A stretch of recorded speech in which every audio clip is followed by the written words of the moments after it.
bring in Andy Keiser, former senior advisor to the House Intelligence Committee, also a senior fellow at the Center for the Study of the Presidency and Congress, and senior principal at Navigators Global. What do you think, first of all, about the what we presume to be an Israeli strike, how they pulled it off?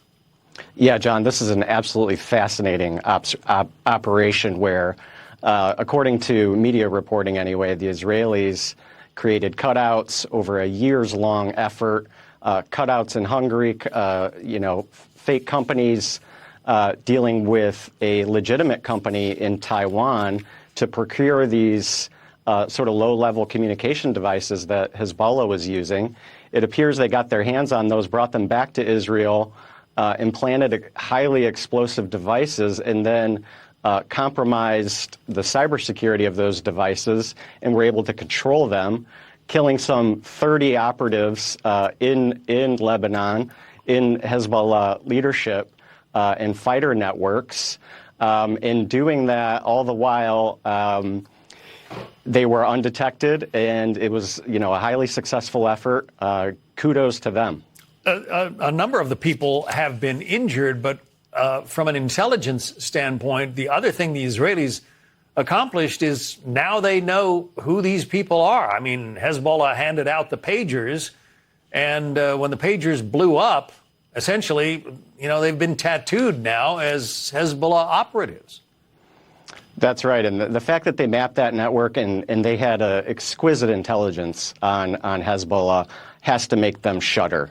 So they clearly had inside penetration. They had penetration of some of their networks that they were using outside of Lebanon, outside of Iran even, and to be able to sabotage those, infiltrate those with this very sophisticated supply chain attack. Frankly, as sophisticated as we've seen since World War II, is highly impressive, and I think will be emulated going forward. And then they followed it up with exploding walkie-talkies, radios. They did, yes. This low-level communication that I'm sure Hezbollah thought was safe from U.S. and Israeli espionage proved to be anything but. Well, Hezbollah is obviously threatening to launch, retaliatory attacks against Israel. They're threatening to destroy Israel's economy. That's one quote. Can they do the same kind of damage to the Israelis that the Israelis have done to them? I don't think so. They don't harness internally anyway that level of cyber expertise. Certainly the Iranians have some expertise there, but I think you'll see more of sort of these missile launches, drone attacks, other things. Will that escalate to a broader conflict?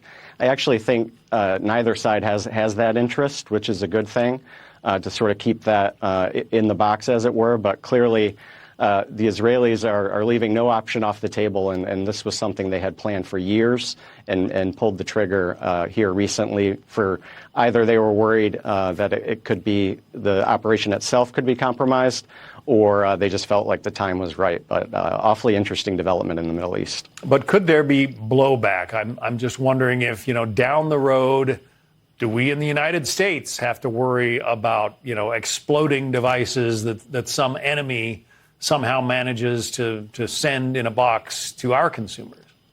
Yeah, I think U.S. allies and adversaries alike will take a look at this event and learn from it, right? Like they always do with an international event of this scope and nature. I worry about the Chinese supply chains, for example, and flooding our cars with Chinese-made electric vehicles, or flooding the West, and what that could be used to either sabotage, collect information, or even worse, turn into some kind of kinetic attack, John. Scary stuff. Andy Keiser, thanks for coming on. Nice to be on with you.